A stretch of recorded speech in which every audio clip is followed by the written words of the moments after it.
So, I'm trying to emphasize, we're trying to emphasize with the players, and they've responded, fairly well, that the number one focus, this week needs to be on this game. We need to take care of business in this game. I got out the 2016 game, which was the last time we played these guys, and the score was like 3-0 or something halfway through the second quarter, and we were behind. So, and just about all the players out there playing were, really good players, most of whom played in the NFL. So, having your mind right, having the right focus on what you want to accomplish and what you want to do, having the right passion for how bad you want to do it, and having the mental toughness to, handle tough and difficult situations, handling hard, I think is really, really important. Um, we need to focus on what we need to do to take care of business in this game. And, the players have been pretty good about that so far. Start here with Nick. Yeah, how have Deontay and Jalen and Jalen Key, I should say, Jermaine progressed in terms of their health this week? Jermaine Burton is fine. He's practiced. Jalen and Devontae are both, moving around, running, rehabbing, getting close to being ready to practice and play. But I'd say it's still pretty questionable as to whether they can make it for the game. If they can't practice tomorrow, then most of the time we don't, if guys can't practice on Thursday, we don't think they're healthy enough to play in the game, but we'll see what comes of that tomorrow. Charlie. Yeah, hey, Coach. With a guy like Roydell Williams, just what has he meant to the program as an in-state guy, overcoming injury and sticking around for his senior year? Well, Roydell's a great team guy. I mean, he's a really good special teams player, great character. I think he loves Alabama. He loves his teammates. He's a really good teammate.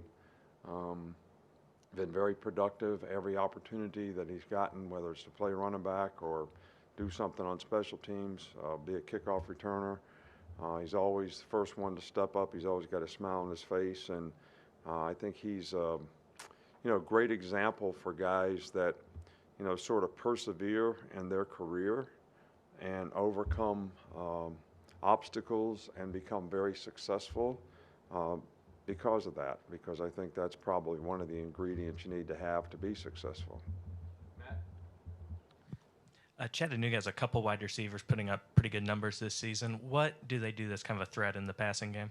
Well, first of all, the quarterback's a really good player. I think the guy was at UCLA for 4 years or something like that. And so he's a, major college passer. He's very smart, makes good decisions. All these guys, good skill set. I'd say they're, on the level of SEC receivers. They throw a lot of RPOs and a lot of advantage throws. So these guys get a lot of touches in games depending on how you're playing on defense. So it's a talented group, and they have one of the best offenses, in their league, their division, whatever you want to call it, in the country. Cody, any follow-ups after that? Did I miss anything? Malachi is a guy that came on, played immediately as a freshman, got hurt, kind of took a back seat, and then it seemed like he's really emerged again this season. Just what have you maybe seen, just his overall progression throughout his career? Yeah, Malachi's always been a guy that we have a lot of confidence in.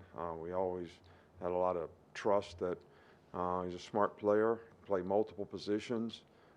Every time that he's had to play, he's played extremely well. And, last year he played mostly in dime, when we played dime. This year he's playing all the time, safety and star. But, I've never, ever considered Malachi in his entire career since he's been here as a freshman as not being a starter.